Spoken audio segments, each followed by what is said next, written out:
One Piece, cet animé qui a changé la vie de millions de personnes et qui a marqué l'histoire du manga à tout jamais. Vous êtes déjà demandé d'où vient son succès? Eh bien la réponse à cette question n'a rien de sorcier. Tout réside dans le génie de l'auteur, j'ai nommé Eiichiro Oda. 富、名声、力、この世の全てを手に入れた男、海賊王ゴールド・ロジャー。彼の死に際に放った一言は人々を海へ駆り立てた。俺の財宝か？欲しけりゃくれてやる。探せ。この世の全てをそこに置いてきた。男たちはグランドラインを目指し夢を追い続ける。世はまさに大海賊時代。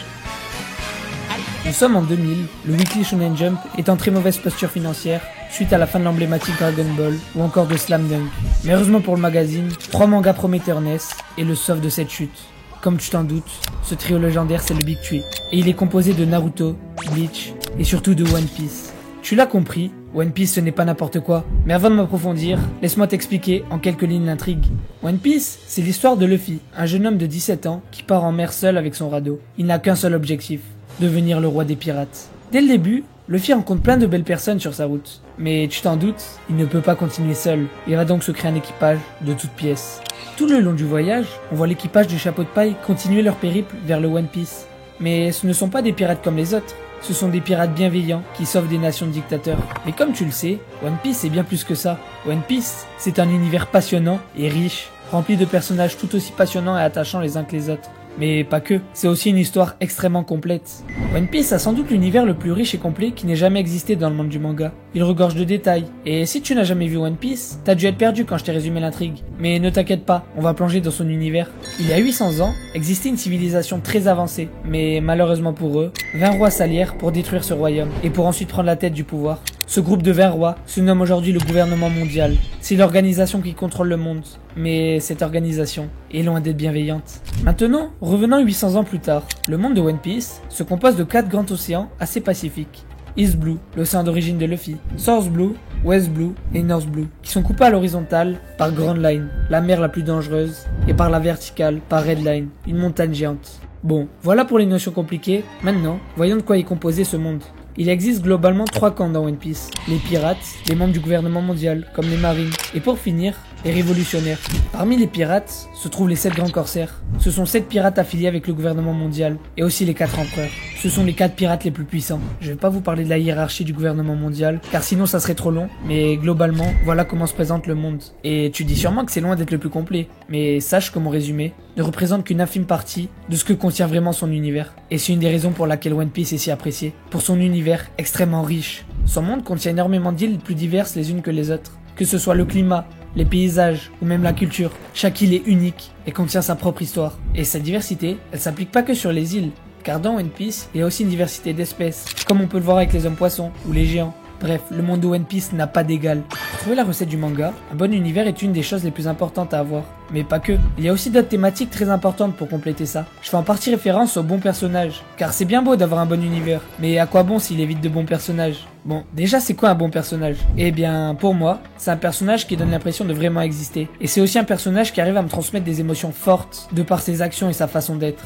Que ce soit positif avec nos protagonistes ou des émotions plutôt négatives avec les antagonistes. Bon, même si de nos jours beaucoup sont inspirés par les antagonistes, mais ça c'est un autre sujet. Et dans One Piece, on est vraiment bien servi sur ce niveau-là. Entre bon antagoniste, perso original et la diversité, Oda sait s'y prendre quand il s'agit de créer un bon personnage. Rien qu'au début de l'œuvre, certains personnages sont déjà extrêmement bien développés. Bon, pas encore trop les antagonistes, ça viendra plus tard dans l'œuvre. Mais je parle surtout des Mugiwara. On retrouve Zoro et son flashback avec Kuina qui veut devenir le meilleur épéiste. Sanji et son passé avec Zeff qui veut trouver All Blue. Nami qui a eu son propre arc pour la développer et qui rêve de cartographier le monde entier. Et pour finir, Usopp qui veut devenir un grand guerrier. En seulement un arc, celui d'East Blue, Oda a réussi à nous créer un équipage attachant qui nous donne envie de partir en mer avec eux. Mais ça ne va pas s'arrêter à East Blue, car juste après, on nous introduit déjà de nouveaux membres, comme Chopper ou Robin. Et tous les nouveaux membres de l'équipage auront le droit à leur propre développement bien complet. Avant de vous parler des antagonistes, car je sais, c'est ce que vous préférez, il faut qu'on parle des personnages secondaires. Même si dans One Piece, un personnage secondaire a un développement aussi complet que beaucoup de personnages principaux de d'autres séries. On peut par exemple retrouver Baggy, le personnage préféré de l'auteur. C'est un clown assez malveillant de base, mais qui est très drôle malgré lui. Il est très faible comparé au niveau général de l'œuvre. Mais malgré les apparences, à un ancien membre de l'équipage du roi des pirates. Et oui, rien que ça. Et en parlant de Baggy, il faut que je vous présente Shanks.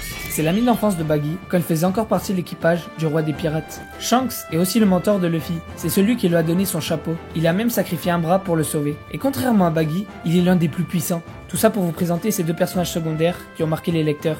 Mais encore, ces deux personnages sont importants dans l'œuvre. C'est normal qu'ils soient bien développés. Mais dans One Piece, même des personnages qui peuvent paraître insignifiants ont le droit à leur propre développement. Comme par exemple Senor Pink. Beaucoup de fans ont apprécié son flashback, digne des plus grandes œuvres. Voilà pour les personnages secondaires. Maintenant, parlons de ceux qui vous intéressent. Les antagonistes. Pour toi, un bon shonen c'est quoi? Eh bien, pour beaucoup, et notamment pour moi, c'est un shonen avec d'abord un bon univers, de bons protagonistes, mais aussi avant tout, un bon antagoniste.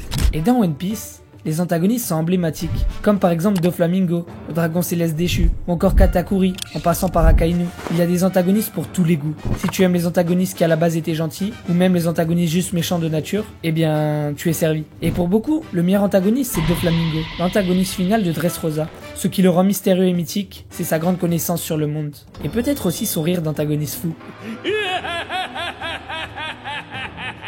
Tu l'as compris, One Piece regorge de personnages tout aussi intrigants les uns que les autres, notamment grâce aux arcs, plus différents et variés les uns que les autres, car toute l'histoire du manga repose sur une longue aventure à travers le monde. Et cette aventure aura permis à l'œuvre d'atteindre un niveau de diversité impressionnant. Chaque arc est unique, que ce soit son intrigue, ses personnages et même ses paysages. Chaque arc fait voyager le lecteur dans un autre monde. Un jour, les Mugiwara seront dans les nuages, à Skypiea, et l'autre, sous l'eau, sur l'île des hommes poissons. En gros, tu l'as compris, One Piece regorge de diversité et d'arcs narratifs complets. Et cette maîtrise parfaite du récit, on la doit à notre très cher Eiichiro Oda. Mais le connais-tu vraiment? Comme tu t'en doutes, Eiichiro Oda était un fan du légendaire Dragon Ball, que je pense ne pas avoir besoin de vous présenter. J'ai pas envie de vous bombarder d'infos que vous n'allez probablement pas retenir, donc je vais vous la faire bref. Il écrit quelques mangas qui ne sont pas forcément un grand succès, en tout cas bien loin du niveau de One Piece, comme Monster par exemple, jusqu'en 1997 où son manga One Piece va totalement exploser, et donc entrer dans le Big Three avec Naruto et Bleach. Bon, désolé pour la prononciation. Et de là, le manga va dépasser tous les records de vente, jusqu'à arriver au succès que tu connais aujourd'hui. Mais connais-tu vraiment l'impact qu'a eu l'œuvre dans le monde? En 2014, One Piece s'inscrit dans le Guinness des records pour être le manga le plus vendu. Et aujourd'hui, plus de 500 millions d'exemplaires sont vendus partout dans le monde. En gros, One Piece détient tous les records de vente de l'industrie du manga.